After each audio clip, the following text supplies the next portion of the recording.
Did you know that your 10th message on Claude costs 11 times more than your very first message?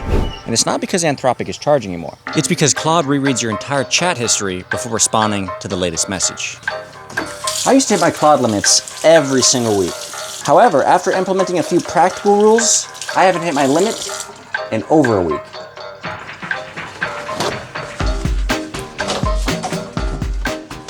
Here are 10 things that stop me from hitting my Claude usage limits. Oh, by the way, my name is Cody. I build with Claude every single day, and if you're interested in building with me or just want to bounce some ideas back and forth, click that first link in the description. Ooh, let's take one of these. The first thing that you want to do in order to save your Claude usage is stop looking at how many messages you send and start looking at how many tokens you're actually using. Claude does not count messages, it counts token usage. For simplicity's sake, think of 100 words is roughly 130 tokens. Before Claude does anything, it reads the entire thread from the very top to your latest message. Which just means that your first message might cost roughly 700 tokens. Your second message in that same thread will cost 1,600. But on your 10th message of that same thread, it's going to cost you over 28,000 tokens. And it only gets worse from there. The reason this happens is because Claude rereads the entire chat history, not only the words and inputs that you gave it, but every output that it gave back to you. So it's rereading every single thing from top to bottom every single time you put in a new chat message. Developer Anakit tracked his own usage and found that 98.5% of token spend was used rereading old history. Only 1.5% of that usage actually went to output. Just think about that for a second. You spend 100,000 tokens and only 1,500 of those are actually doing anything useful. Don't stress, because there is a way for you to get way more than 1.5% output. Because every rule I'm about to give you follows one simple concept. Use fewer tokens per interaction. Rule number 1.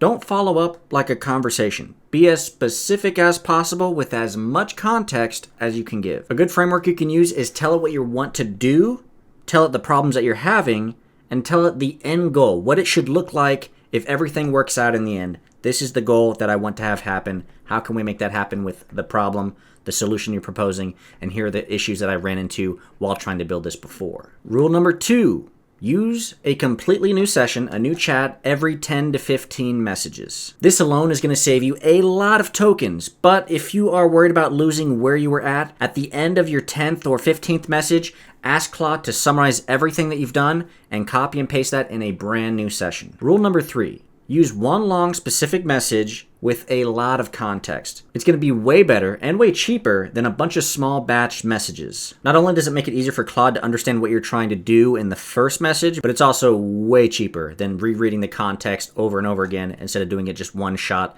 the first time. Tip number 4. Track your actual token usage. Claude doesn't currently tell you how many tokens you're using, but it does give you a progress bar to give you a rough idea of how much tokens that you've spent. Not necessarily how much you're currently using. The dashboard that you can get is open source, and I will leave a link to this in the description below. That way you can get it completely for free. Tip number 5 is upload reusable files. If you have files or documents that you want to reuse, add them to a folder dedicated to Claude. That way, whenever Claude needs to reference that file, that image, whatever it might be, it can go directly to the source instead of having to burn tokens to find that image, that file, whatever it might be. Tip number 6 is update your memory and user preferences. Instead of act as a professional copywriter or act as a professional designer, go into your settings, then click on your memory, and you can actually save specific roles. This allows you to use your preferences over and over instead of having to act as a blank several times. By the way, if you're finding any value from this, make sure you hit that subscribe button and click the notification bell so you don't miss a thing. Tip number 7, turn off unused features like tool access, connectors, and don't just leave your effort level on default. Adjust to whatever makes sense for what you're currently working on. Tip number 8.